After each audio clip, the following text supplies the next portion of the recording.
So first of all, there's two sides to election law. One is how you protect the vote, and one is one that I didn't really talk about, which is access to being able to run for office and who the candidates are, and really representation and what that means to be represented, and who's running and all that stuff. Public financing has been the most talked about reform, which basically means if you meet certain qualifications, signatures, raising money yourself, whatnot, you can have access to public funding for your campaign. And they have different versions of public financing in Massachusetts, Maine, a lot of the New England states. By and large, I mean, that's been found to, in states that can afford to finance campaigns, which isn't something that Michigan, I think, can really afford right now, but that has been found to address a little bit of what you're saying. But there's, I mean, in my view, there's a role for public financing for judicial campaigns, because I think the reason why there are constitutional limitations on and regulations around campaign finance is in areas of where it's been found that contributions can lead to corruption and quid pro quo, payback, and all of those sorts of things. And I think that's most problematic in the judicial world. And so public financing is going to be, I think, is something I would support in the judicial world. But the other piece of it, the thing that really holds me back from being gung-ho about campaign finance, public financing, that sort of thing, while I do support it, is that it's really hard to create a system where a candidate who's able to personally pay for their entire campaign themselves isn't able to just waltz right in and do that. In other words, a lot of the campaign finance regulations address contributions, because that's really constitutionally all we're really allowed to regulate on the federal level, and that plays a role, but in regulating. But I think I have yet to see a reform that really regulates or minimizes the uneven playing field that personally wealthy individuals have when it comes to running for office. And that, to me, is one of the crucial issues, that you want to ensure that everyone has access to running for office, not just those who are able to fund their own campaigns and that sort of thing. So money in politics plays a big role in who's able to run. There's reforms that try to address that and mitigate the harm of money in politics, but in my view, none of the reforms go far enough in creating that level playing field, unless you start talking about equal access to airtime, free media, that sort of thing, because of course paying for commercials is one of the most significant chunks of a fundraising budget or a campaign budget. That said, I think what the election of President Obama shows us is that you really can, is that the voters still choose who gets elected.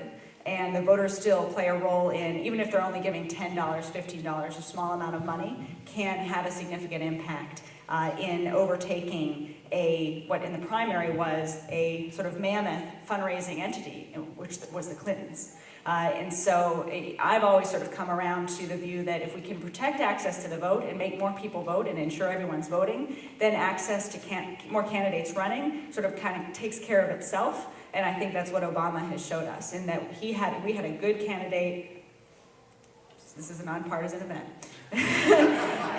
We had the country saw a strong candidate who did not come from money and was able to build a grassroots campaign based on grassroots support, not on wealth. And he's now president. So that... I have a lot of questions, but I just thought of a way to combine two. You're talking about how the states can confound the federal government when it comes to voting rights. Well, I've always been curious about two things.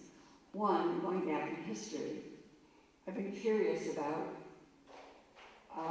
the poll taxes and the literacy tests and so on, which I always thought were intended to keep African Americans out of the voting booths.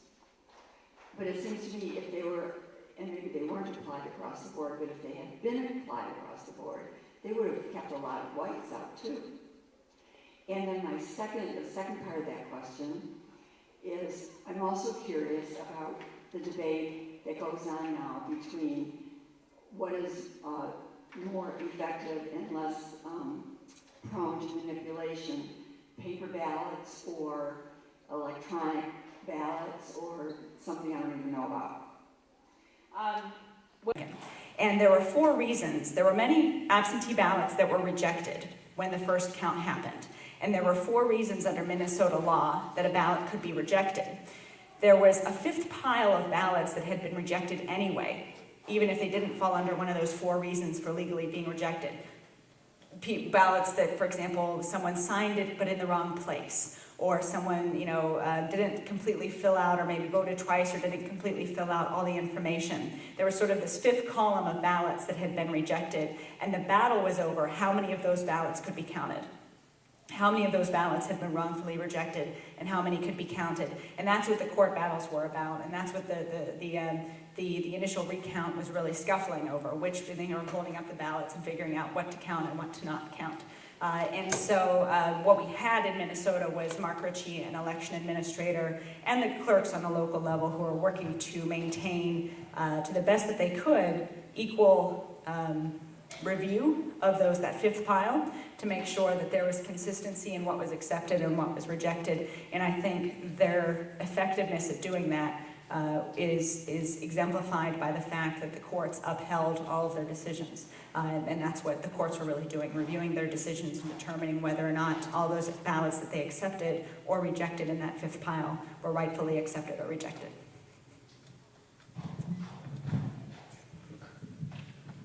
Right here.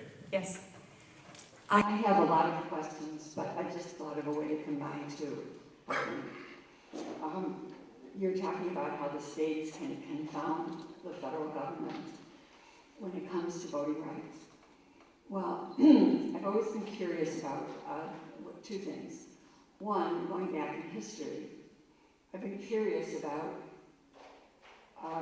the poll taxes and the literacy tests and so on, which I always thought were intended to keep African Americans out of the voting booths. But it seems to me if they were, and maybe they weren't applied across the board, but if they had been applied across the board, they would have kept a lot of whites out too. And then the second part of that question is, I'm also curious about the debate that goes on now between what is more effective and less prone to manipulation, paper ballots or electronic ballots or something I don't even know about. Well, with the poll taxes and literacy tests, it does kind of get back to who were the clerks or the registrars in those offices registering people to vote. And for example, in Selma, Alabama, there were not just poll taxes and literacy tests that were implemented to block African Americans from registering to vote, but sometimes the registrar's office would be closed. Or they would just close or leave for lunch, and you wouldn't be able to go in if you'd have this block, and then you could see the videos of it today, but a block of voters or potential voters, African American citizens, standing outside the registrar's office, and it was just closed. And then if it was open, they would be asked for the literacy test. The literacy test would be questions like how many bubbles in a bar of soap. And sometimes people wouldn't have to pass those literacy tests, and so it was administered in a way that was essentially making it impossible for African Americans to register to vote, and that really was what the protests were about, and the Voting Rights Act eventually was eliminated. But of course, those laws were constitutional because they were neutral in word, and whereas the Constitution said you can't block someone from voting based on race, these laws were neutral ways passed on the state level to still be implemented in a way to make it difficult to vote. The interesting thing to me is that after the Voting Rights Act was passed to eliminate those laws, what happened was, and this gets back to representation, you see this increase in gerrymandering where districts were drawn, I referenced this earlier, where, in certain places, boundaries of cities were changed so that you could increase the number of white voters in a district or in a city to minimize the impact of the newly enfranchised African Americans.